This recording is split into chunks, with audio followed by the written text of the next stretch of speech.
Hello, human peoples. You're listening to the podcast network of Gamefully Unemployed. To support us and gain access to great exclusive podcasts like Fox Mulder is a Maniac, Tom and Jeff Watch Batman, Star Trek The Next Futurama, and our latest show, Spiel Boys, head over to patreon.com/gamefullyunemployed. We do game streaming, movie nights with our patrons every Friday night, and you can even commission your own podcast about anything you want. Literally anything, within reason, and we have to do it. You are quite frankly out of excuses not to go visit patreon.com/gamefullyunemployed. That's patreon.com/GAMEFULLY unemployed, which is spelled like it sounds.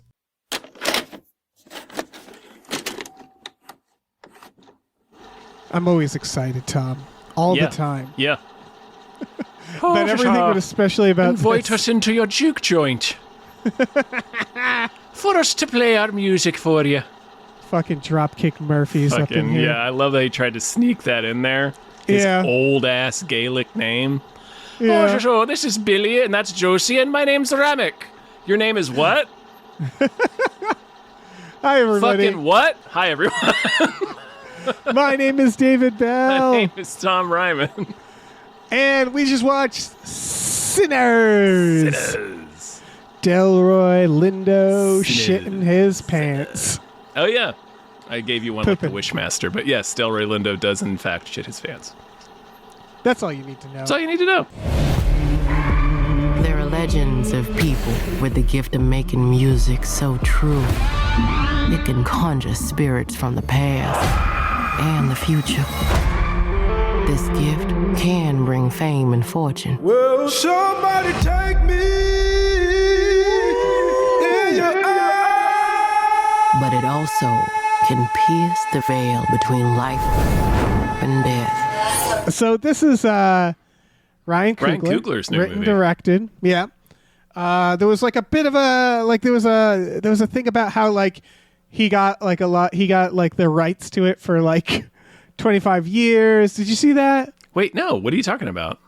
Oh, there was a whole thing. The rights? Where I thought it was an original script. Yes, he retained the rights. Oh. Rather than the studio, you mean? He basically had a deal. He cut this deal that the way it's being framed is Hollywood executives are like freaked out of how good the deal is that he got around this. There's been he used his clout to leverage a good deal for himself. Yeah, basically, okay. Ownership of the film reverts to him after 25 years. Okay. He gets a bunch of other, like, I don't know. It was something, he gets, like, box office shares, all this stuff, where he leveraged, like, a very good deal for himself, which he should have.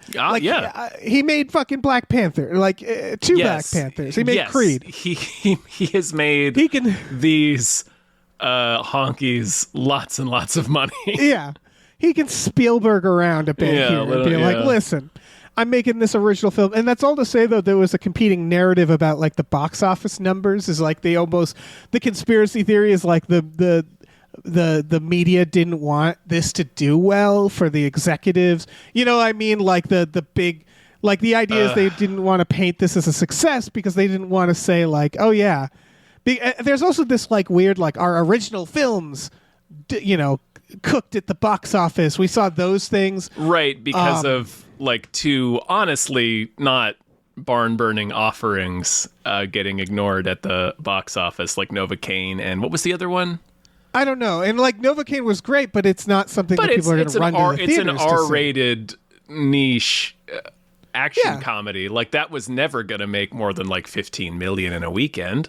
No, I mean this is R-rated too, but this was like this is a bigger appeal. Yeah, Novocaine this is a vampire movie. Novocaine was a movie that was like this is like more of a modern streamer where it's like it's probably going to make a lot of buzz on streaming after the fact. Right, and it's it's a dark comedy which is already kind of as mainstream as those have become. Like they're still niche, like they still don't make a ton of money. And this is the director of several Creeds and several Black Panthers doing a 70 millimeter IMAX movie about vampires. About fucking vampires with in Michael B. Prohibition Jordan. South Yeah. with Michael B. Jordan in a dual role. Yeah, that's all to say that, like, of course this killed it. And it's also gotten really good reviews. What'd you think of Sinners? I liked it a lot. I was Yeah. It was not what I was expecting. Really? Yeah. Oh, interesting. It went way more philosophical than I was expecting.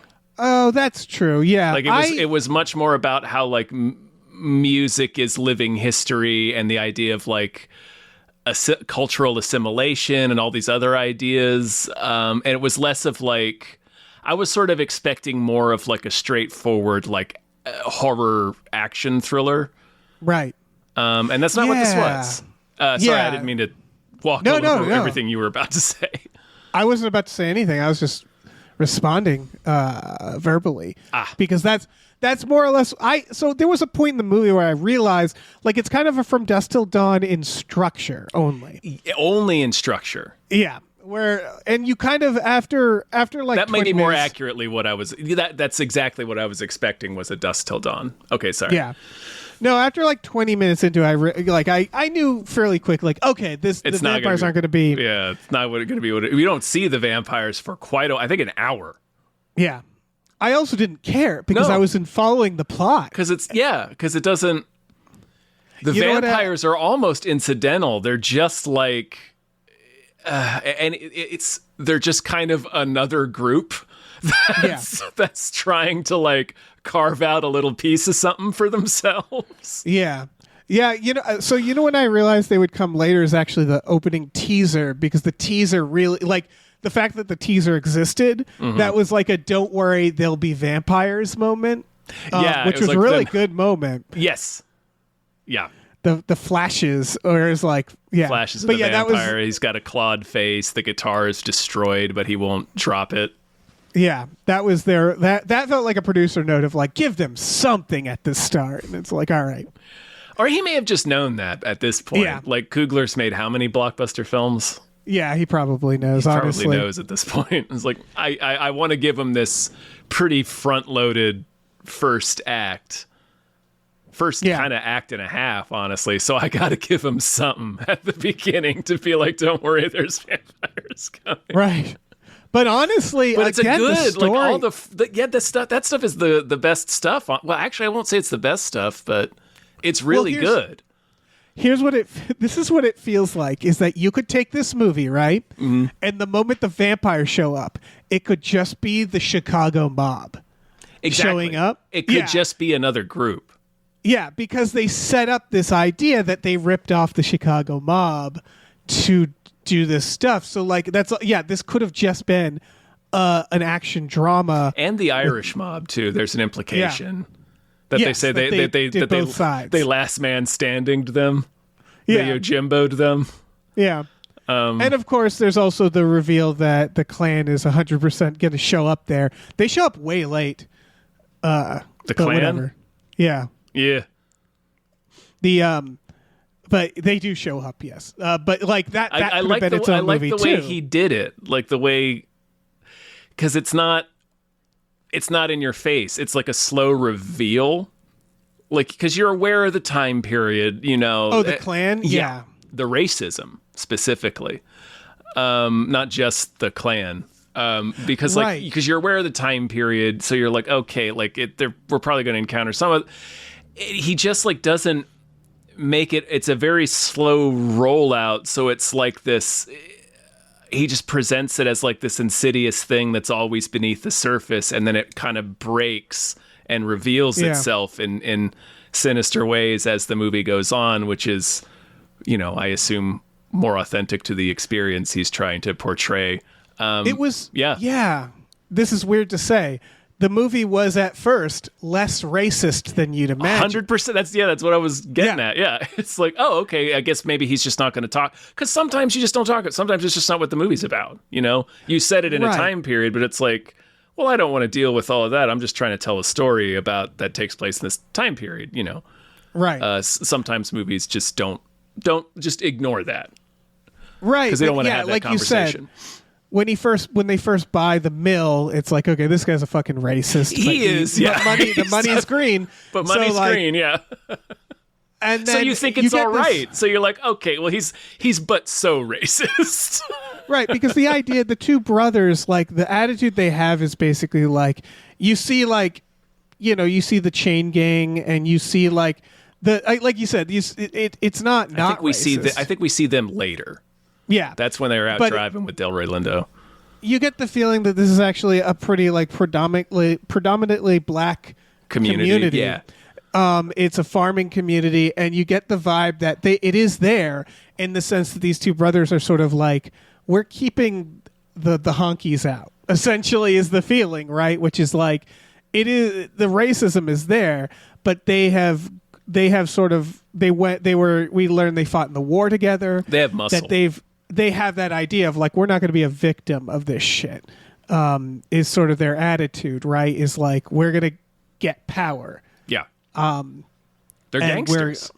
Yeah. Like it's literally, they have muscle. Yeah.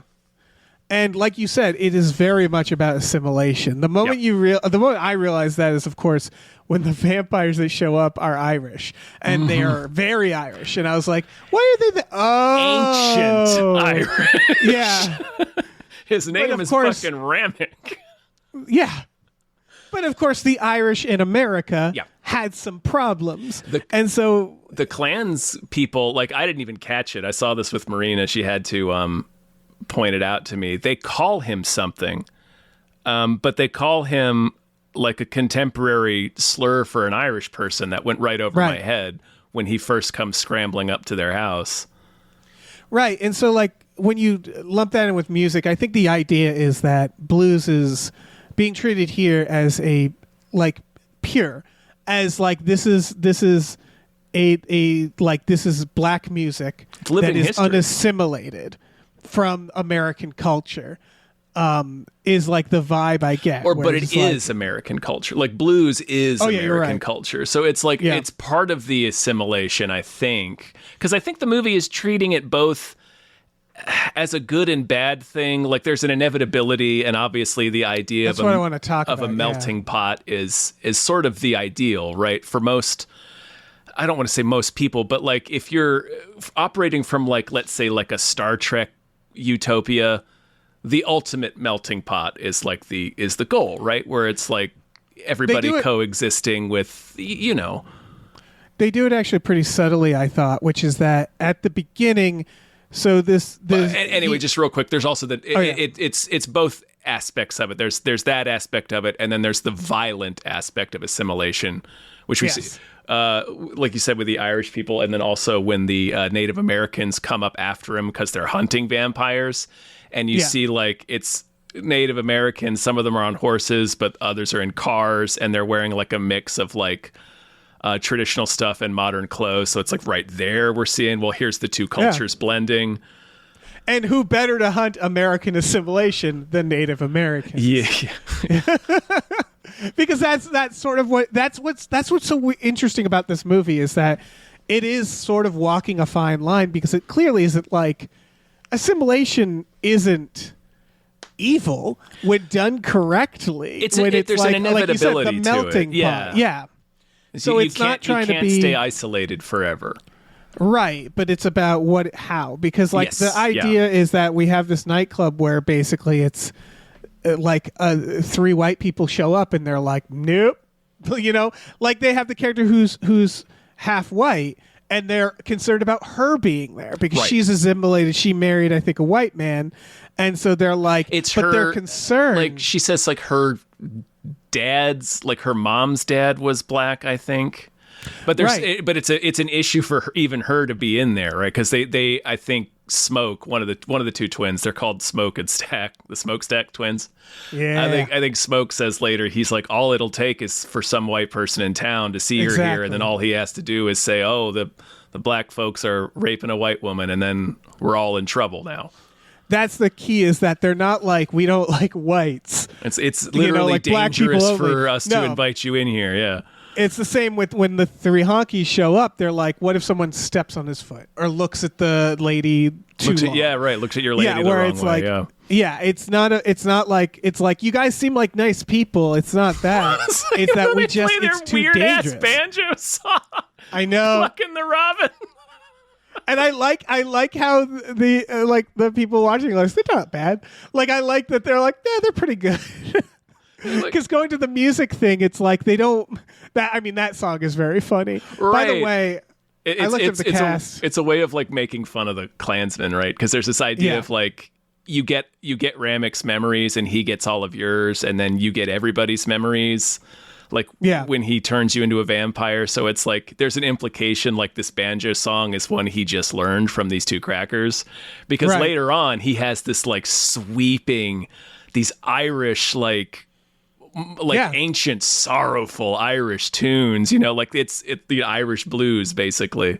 So it's like, good. Oh, you should have sang that song, man. They might have let you inside. Yeah. Anyway, sorry. But he's assimilated more of them. Yeah. Yes. Yeah. That's true. At that point, he has like a whole. He's got like the polyphonic spree at that point. I didn't think about this, but it is about like as they assimilate, they get better. And more music, and it's reflected in the score too. Did you notice how like the score is like a rock opera? Yeah. It does a lot of like Rocky Horror stings. There's like there's electric guitars in it. I wanted to talk about this later, but once the vampires become a thing, I love that it's like, it feels like Lost Boys ass shit. Yes. Like it's like, no, we're doing, because there's a thing about vampires, and I think not everybody will agree with me, but most of the time, vampires are kind of funny. Like they're not as scary. Yeah, they're action characters, especially now that we have so much of them. Because they're still, and it's something that the voodoo lady, I forget the actress's name, won me. I forget, but she was in Lovecraft Country, and she was also in His House. Was that it? His House? Maybe, I don't know. I do you remember that one? Lovecraft. Anyway, it was the movie about the two immigrants who had moved to. Oh yeah, that movie is great. Like Survivor's Guilt. Anyway, she was in that one. But she says something to the effect of, at first she thinks it's like a haint, which is another thing that's kind of it leads into the Lost Boys-ness of it all. Is she's so matter of fact about it. Like when the funniest when the thing. doorman Cornbread comes back and he's very obviously trying to get them to invite him in. Yeah. And she's like, why can't you just be honest with us? And he's like, what do you mean? It's like, just tell us that those white people out there killed you and now you're a haint. Yeah. And he's like, oh, I'm not going to say that. And then he says something else and she's like, oh, he's not a haint. Okay, he's a vampire. This is different. But there's a moment, where she's like, these are fucking vampires. These are vampires. I was waiting for her to be like, have you seen Blade? It's like Blade. It's like Blade. It's like a Blade situation. You guys seen The Lost Boys? Very similar to this. But she points out that like vampires, it's worse than a haint because the person's soul is actually still there. Like the soul is trapped in the abominable body now. So there's still that person in there. And all that was a long-winded way of saying that's part of what makes vampires less scary to me, is that they're still the person. They're just like a vampired up asshole version of that person. Right, and they play into this. It's kind of Body Snatchers, actually. It's like a dickhead cannibal you're dealing with, basically. A dickhead cannibal. Yeah. But they have a scene where they all take turns eating garlic because it's literally like one of us could be the vampire. They literally do the thing scene, yeah. But also, I think that's what it is that's why it works really well for assimilation, because part of it is him, like, because there's still a version of you, you have this sort of feeling where you're like, I kind of want to be a vampire. Like, that's always kind of in the back of your mind with vampire movies a little bit, at least for me. Yeah. Where it's like, come on, it's fun. And you're like, yeah, it is fun. Exactly. Like, especially the way that Ramek presents it. Like, whether or not you believe him, because he is a fucking vampire. But, like, he is saying, like, no, we just want to, like, build our community. And it's like he's got the music. Like, he's... There's a theme about church. Yeah. I mean, there's a lot. But, like, basically the juke joint is, like, the alternate church. Like, the movie starts in one church, and the main blues man that we follow is named Preacher Boy. He's the preacher's son. Who is a musician, I believe. He's a real musician, yeah. He sings the song over the end credits. And this, obviously, the casting. The demons, too. The vampires, I think 2 of them are, or at least, I know the other dude is a musician. I wouldn't be surprised if they all were, yeah. The main guy he's an actor, but like they clearly were like music first. Yeah, we need people who could sing. because that's shoot, I sort of lost what I was talking about. Oh no, you were talking about the preacher boy and the alternate right, and churches.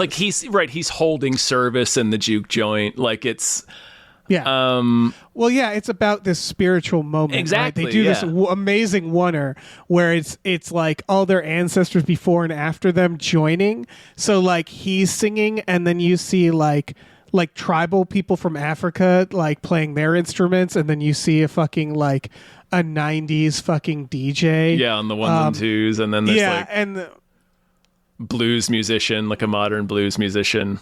Yeah, and it's sort of about this idea of music being a form of religion and a form of culture, I think. Yeah. And this like because that was the subtle thing is when they spoilers cut to the future. Mm-hmm.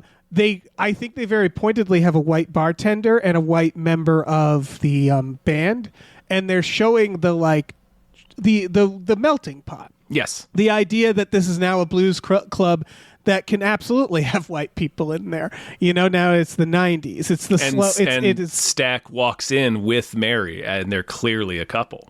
Yeah, exactly. Oh yeah, and that was a thing they couldn't. They absolutely could not be back in the 30s. So again, South. it's like it's weird because it's trying to walk this line of like this club in the 30s has to protect their own. Yeah. But it's a very, for lack of a better word, it's very like xenophobic thing they have to be, right? They have to basically be like, if you're not like us, you can't be in here. And the movie knows that it can't be like, yes, that's good. It's more about like, it like you There's said, the inevitability of it. And like it's like assimilation can't be done through violence. It has to be done through like love. Is ultimately fellowship, which is what Ramek is offering, and that's kind of like part of the through line of the churches. The church there stuff. Already is a little of it. There's the couple, the Asian couple, who is the included grocer in that. Yeah, where it's like they're showing that there is assimilation. There is cultures getting together, and I think that's why it was important also with the Irish music, where you're like, this is good too, and it's like it's clear that their music isn't hollow. Right? Yeah, it's that idea of living history, and like there's similar. I mean, honestly, when we did we just watched on Bill and Ted Face the Music, like it's a similar idea of how like music. It's universal, not just as a language, but also in time.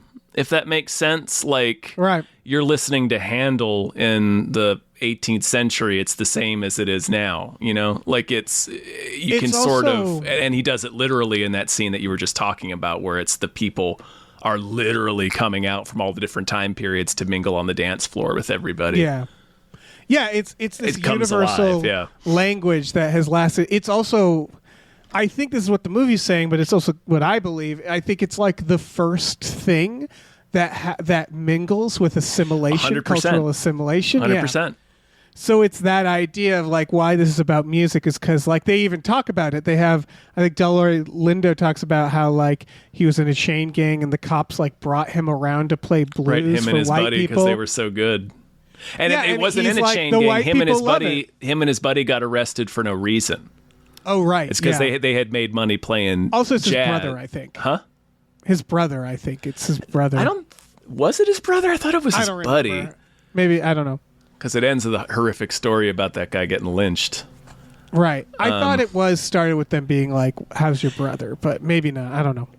Oh, it might have been. It was when they drove by the chain gang, and I think Preacher Boy asked him. He yells to them. Yeah. Preacher Boy, I think, asks if he knew anybody on the chain gang, and I think he starts to tell that story at that point, and it was about how him and his buddy had made some money singing jazz, and the cops stopped them. They're like, where'd you get all that money? You must have robbed a white person. But then they started playing for him to show that they really were jazz musicians, and they literally arrested them and took them to different police stations to play, and they made enough money that his buddy was like, well, I'm going to go off to, I forget where he was going to move to, like New York City.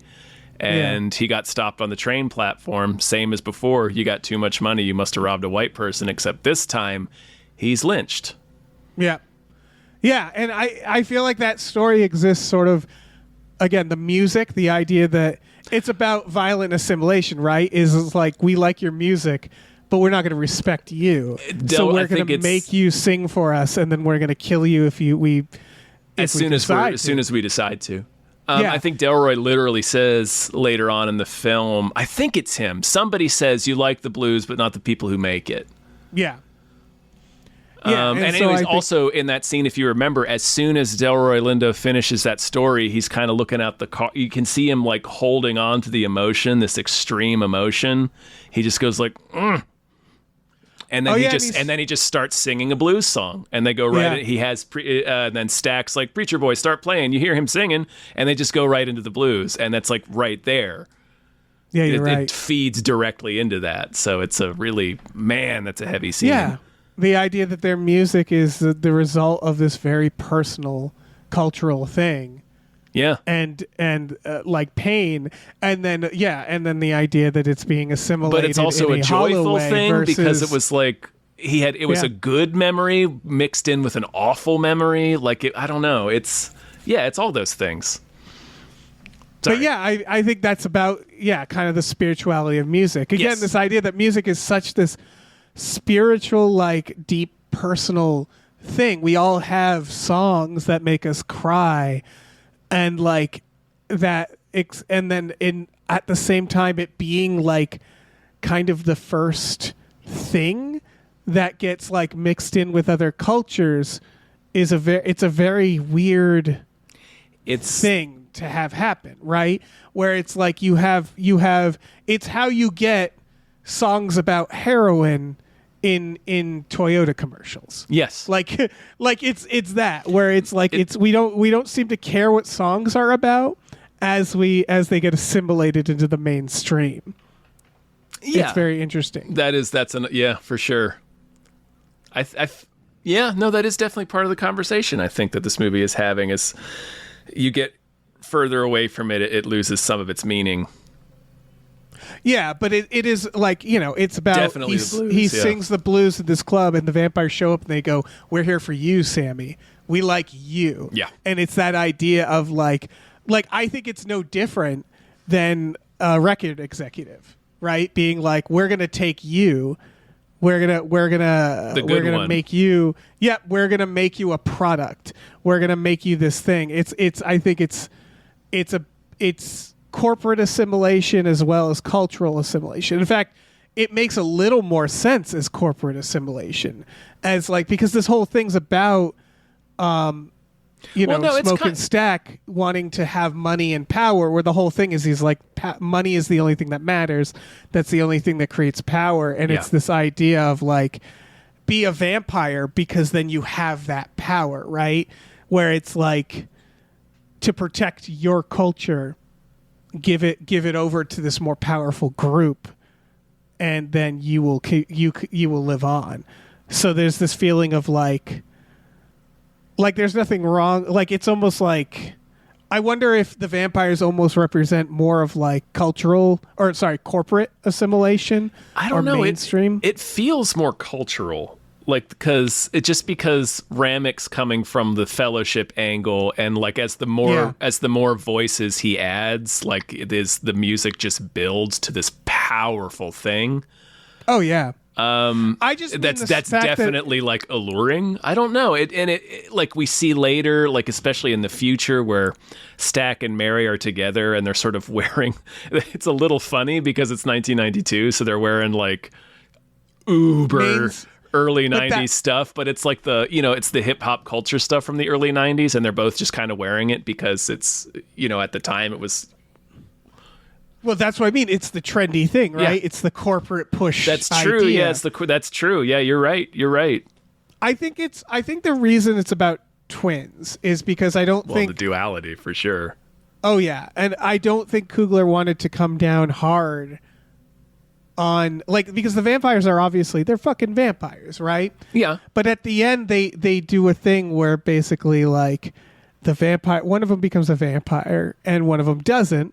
One of them fucking dies. But like technically they both die, but yeah. Yeah. But I was thinking of Sammy, where this idea of Sammy lives this life kind of pure this and the other one, but at the end he's like, I told him I wouldn't ever kill you, and like you get the like they don't. It's all to say that the vampires are bad, but they sort of like they're not they're the vampires. worst thing. Yeah, they're still vampires, but they're not the Klan, right? You know and what I mean? like, where at the end we like Michael B. Jordan vampire. Yeah, like we're glad that Stack is still alive. Yeah, yeah, and so it's this idea of like it's the two paths being taken. exactly, and and he didn't want to come down on either side hard because it's like you have to pick one of them. Right.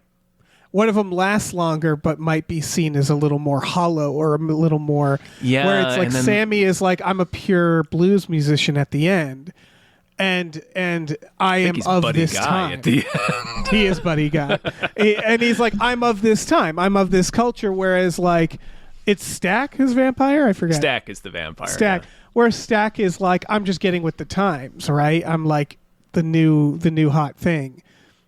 Yeah. And I just. It's interesting because it's because again I don't know, it's their wants it feels like were it's different. tied in. Yeah. It's like his was more like he couldn't have the relationship he wanted because it's an interracial relationship.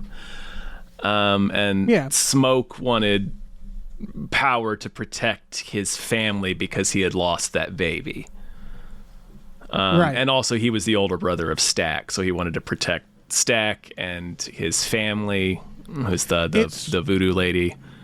It sort of ties into the idea of the two churches, right? Yeah. It's like there's the church that's like, no, we're going to be above that. Even if they're playing a dirty game, we're not going to play a dirty game. We're going to be true to like his dad is sort of seen as like, His dad, he's like, don't go there because you're going to invite the devil in, essentially. and he's right, but his idea. dad's also myopic in the way that super religious people can be. So it's also not presenting that as an all good solution. Right. I think it's trying to show a gradient. Yeah. It's not ultimately it's not trying to say one thing is good, and I think it does a really good job at that. I think so. Yeah, it's a difficult line to walk for sure. But it doesn't. There's certain lines that it's like, yeah, no, fuck the Klan. Well, right, yeah, the Klan is. We're gonna have a Tarantino moment at the Klan. Right. Like even the vampires, like, oh, don't worry, we're gonna go pay those. We're gonna pay those bigots a visit later.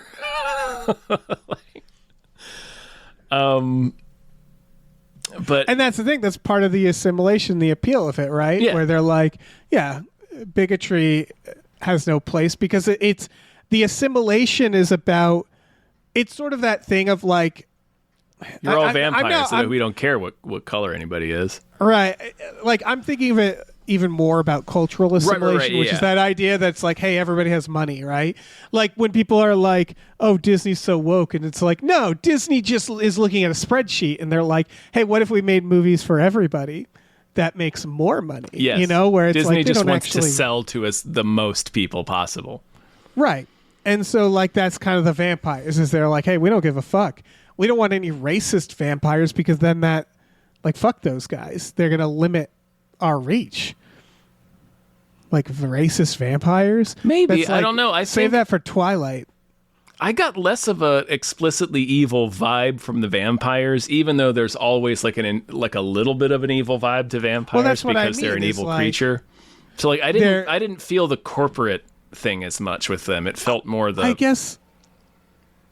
I do see what you're saying, though. Like, I guess it's sort of like, look at the like the metaphor, right? Is like your music can last forever. You can be protected. All it's going to cost you is your soul. Yeah, that just feels so corporate to me.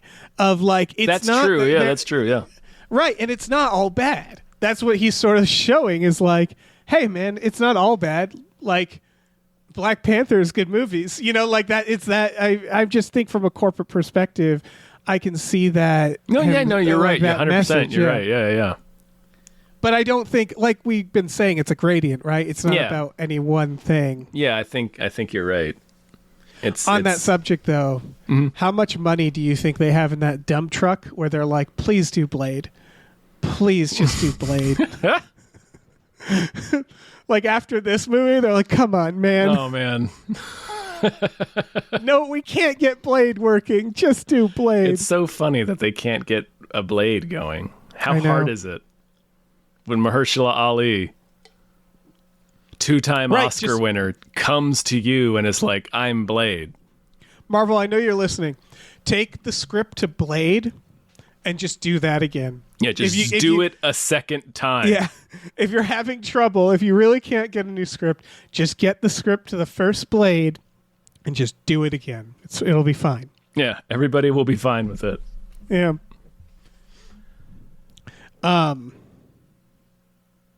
Anyway, vampires. Yeah, I'm trying to think of other. Man, there's a lot. There's hard. I mean, there's a lot in the movie, and like I said, I was really surprised with how philosophical it was. I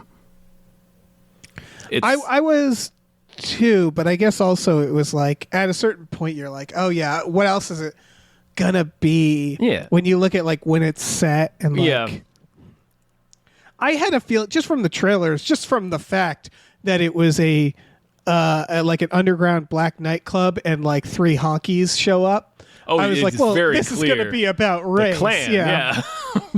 but it wasn't. It wasn't that though. Yeah, like I thought it was going to be like Straw Dogs with vampires. You know? Yeah, racist vampires.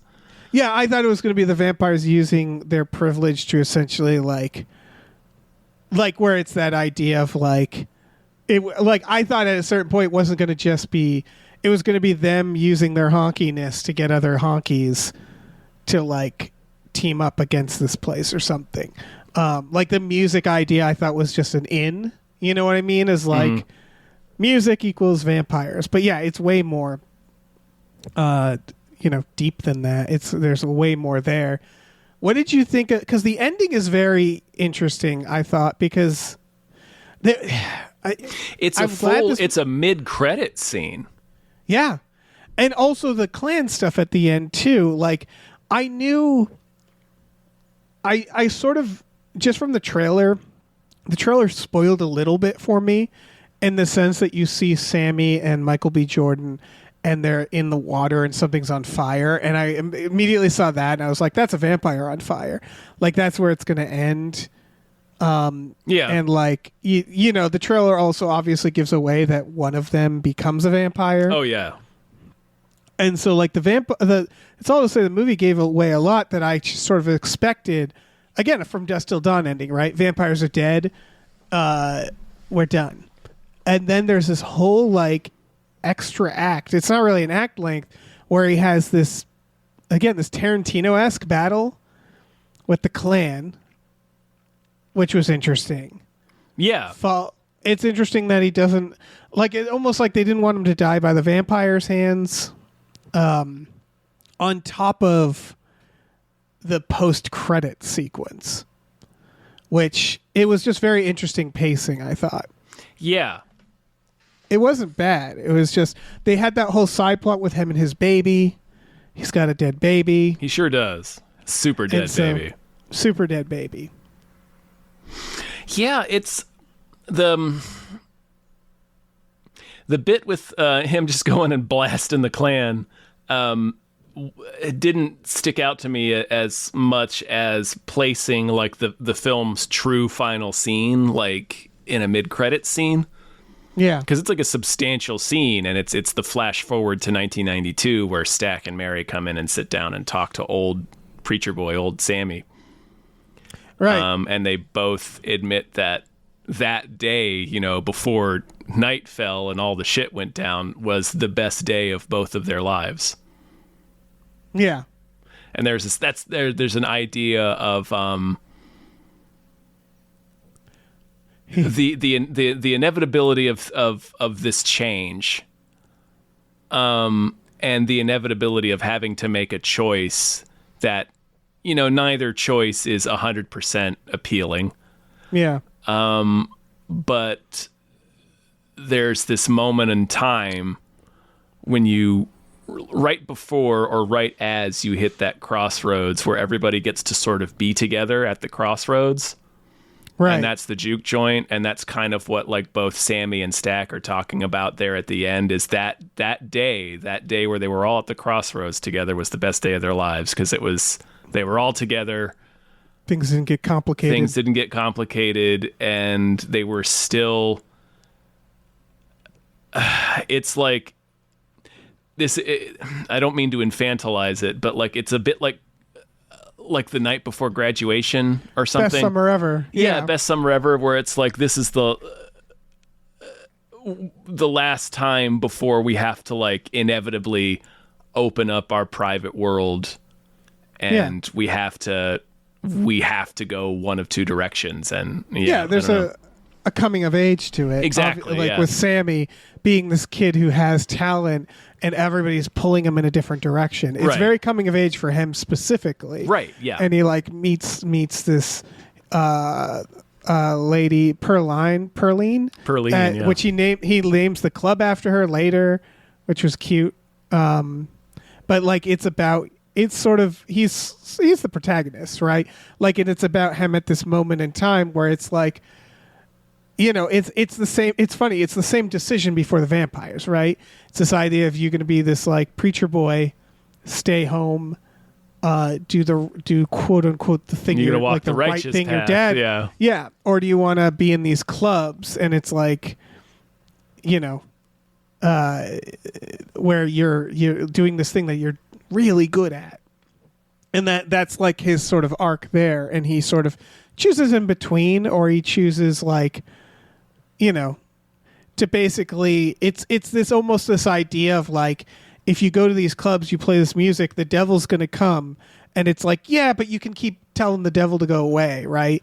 Like you can be tempted and keep pushing that away. And that feels like he lives like this life on the line where the vampires are essentially like, no, you can't get him. Then there's the part where he sniffs Sammy and he's like, looks like you're going to die soon. Yeah. To which Sammy should have been like, what does that mean, motherfucker? Hey, come back here. Hey, what does that mean? What do you mean? Just give me a detail. What should I ask my doctor about? Just tell me anything. You fucking vampire. Give me a hint. Yeah. Good movie. Yeah, no, I really liked it. Yeah, it's definitely not like an action spectacle, though, so... I guess I was fine with that. It has one burst of action. Awesome action. They're pretty sweet, yeah. But it's not that kind of... It's not about fighting vampires, really. Not really. There's kind of like one scene of them fighting vampires. It's really, this is another moment. There is one jarring moment. It's the moment we already described where she's like, these are fucking vampires. All right, everybody eat garlic. Here are the rules of vampires. And it almost feels like it doesn't belong. It's so jarring in this movie. Like they obviously, it's coming. Like if you watch the movie going in blind, they have lead up, but it's still like so weird that they're like, all right, folks, let's get Harvey Keitel out here with his cross shotgun. Let's get these vampires. God, if Harvey, oh no, I guess he couldn't have shown up. Is he dead? No, not Harvey yet. Keitel He's dead? still hanging in there. Okay. He could have showed up then. They could have had him. But it's just, and then like, again, I appreciated that it was so over the top at that point where it's like, it's just like, it's very funny because it's like this really meaningful kind of drama that everybody has to stop and go like, all right, hold up. Vampires. All right. Now it's time for some rock opera vampires. Right. It's just like, it's like this coming of age. It's like if a movie like, I don't know, Legends of the Fall, suddenly everybody had to stop and go like, wait, vampires. We got vampires. Like it's that vibe. So it's jarring, but it's so fucking good. And also the vampires are there for a while. They're just outside. They're just right. And the tone is there. So they don't feel jarring in that sense. No. The horror, I will say, there was some great when she's some walking away from him. And he just up. Like, yeah, and they cut really quick. There was a lot of that where they don't quite show it. They never show anyone getting turned. Yeah, they show her her munching on Michael B. Jordan. But yeah, for the most part. Yeah, that's kind of the only one you see. But I love the Firefly stuff. They try, like, he definitely made an effort to make the vampires freaky, like pretty scary. Yeah. The Firefly thing was good. The drool, yeah, that was solid. Where they're so hungry. Yeah, it's really off-putting. And it's such a simple idea too. And it's like I have never really seen that before though in a vampire movie. No, it's the Pennywise thing. Like they're doing a Pennywise there where it's like they're so hungry. Right. Just cannot help from salivating. Yeah. So like the vampire stuff in this is great. But yeah, if you're like going in to be like, I want to watch a mindless vampire movie, it's not really that. It's I would argue a better movie. It's just you got to be ready for a different evening of movie watching. Like don't watch this expecting The Lost Boys. No, I mean like there was a point in the movie where, like, when the vampire first shows up, I had a moment of like, oh, right, vampires, right. You know, where it's like I was invested in the other story. Actually, this has more in common with Lost Boys than some other vampire movies, but it's definitely not a comedy. Anyway. No. But it also kind of knows, like, I mean, Delroy Lindo shits himself. Like there's comedy in it. Yeah. They know, Coogler is, like, really walking this perfect tonal line, I thought, with it. Like this movie walks a lot of lines in what it's trying to say. It does, yeah. And what it's trying to do. I think by avoiding going too dark, it helped him too. Yeah. And it's so nice. Like it kind of warms my heart when a movie nails it. Like I had this feeling with Everything Everywhere All at Once, and any movie that like is dealing with a lot of tonal things that is like, yeah, and to be honest, this is kind of a weird movie. Yeah, it is. The way the way it was executed. Yeah, I didn't think it would end in the fucking 90s where he has like in a mid-credit scene like in 1992. We have like a fucking 10-minute scene. Not that long, but it's a full scene. Yeah, it's I think this movie shows the sophistication that film is, like the direction film is going in, where it's like storytelling rather can be more sophisticated and a little more like weird because we're so used to genres and we're so used to how stories are told that we can do these things. I mean, put in the flesh. Go ahead. Sorry, finish that thought, please. No, I was just going to say it should get some nominations. I don't know if it will, but it should. Yeah, definitely. Man, Delroy Lindo got robbed for Da 5 Bloods. What I was going to say, I just realized that like putting the flash forward in a mid-credit scene does give us, it's sort of like, well, actually we were talking about that off mic, but it does sort of give you a bit of space to sort of feel the passage of time a bit. Yeah, you're right. That is a good point. And so it does make when like Stack and Mary walk in, you're like, oh, Stack is still alive.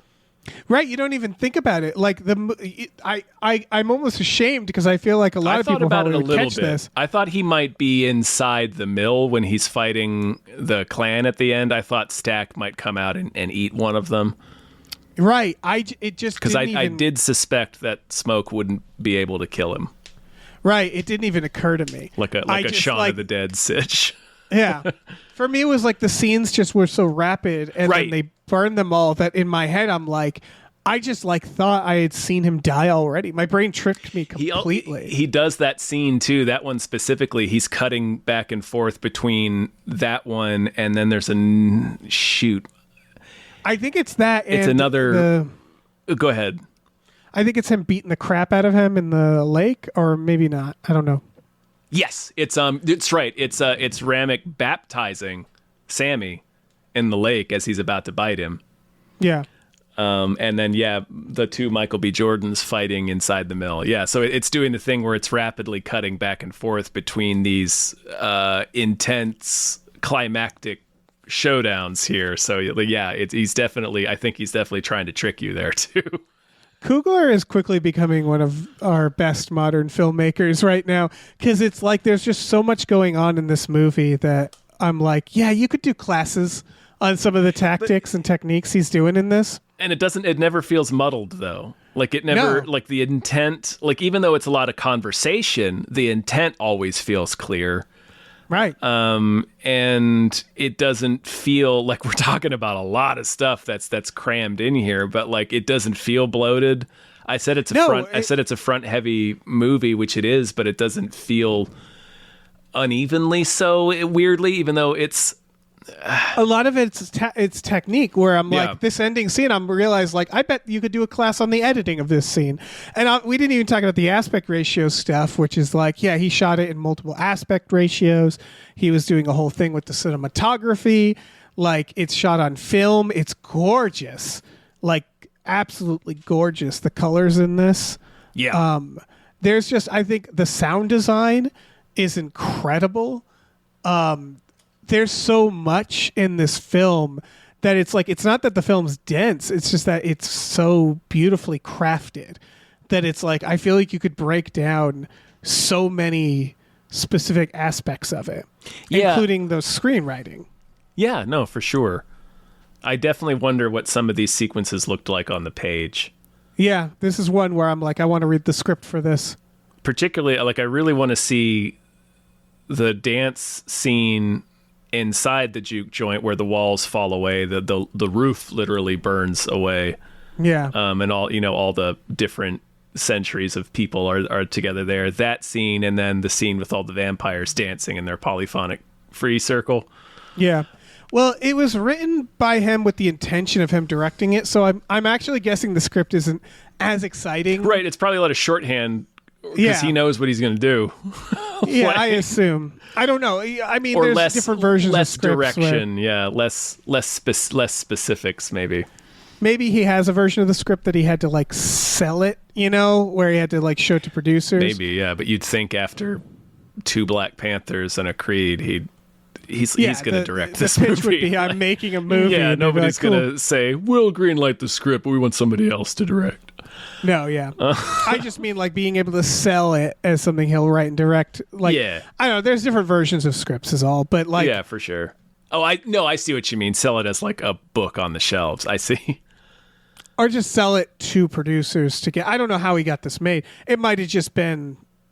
They might have just already set up some deal where it's like, I don't know. I don't know how anybody gets something made this far into their career, honestly. Well, he has his own production company. Oh, well, there you go. Yeah. That'll do it. Yeah, I think the term I would maybe use instead of dense is layered, if that makes... It feels different to me for some reason. I don't know, but you're right. It's all in how it's made. It's all in the craft and the technique, and it's just folding so many ideas into this conversation, I guess, that really stays about the same thing, even though there's a lot of ideas folded into it. It's good. I had very well made. My only notes in the theater, I wrote down the word assimilation, and that was it, because I was like, all right, I just have to remember that. Yeah. I don't know why I would forget. Wrote down like assimilation, church, yeah, Elijah and Elias, poop, self, poop, yeah. Well, go see it, folks. It's weird if you haven't and you listen to us talk about it. But yeah, I don't know why you would do that to yourselves. No, go see it. Yeah, go see the movie. See it again. It's a good film. It's a good film. And then watch The Lost Boys. Also a good film. Yeah. I think we're done. So thanks, everybody. We have a Patreon, patreon.com/gamefullyunemployed, GAMEFULLY unemployed. We have some new shows. So we got Marvelin'. We sure Marvelin' do. is Remembering the MCU, speaking of Coogler, speaking of Black Panther, where we're doing a retrospective with Adam Ganser. We have Him Booze, which is a supernatural podcast. That is our follow-up to Fox Mulder is a Maniac, which you can get on our Patreon. Coogler is doing an X-Files. I know. So I don't think Fox Mulder will be in it, but if he is... No, I think it's going to be a new thing. Well, guess what? Yeah. They might bring old Duchovny in for a few episodes. Oh, man. What a treat that would be. Yeah. More old Mulder. Yeah, we'll have to circle back. We'll have to dust it off if that happes. Yep. Yeah. Tom and Jeff Watch Batman, of course. always great. Star Trek: The Next Futurama, Spiel Boys. We have so much for just $5 a month. Too much. We also watch, yeah, you could say too much.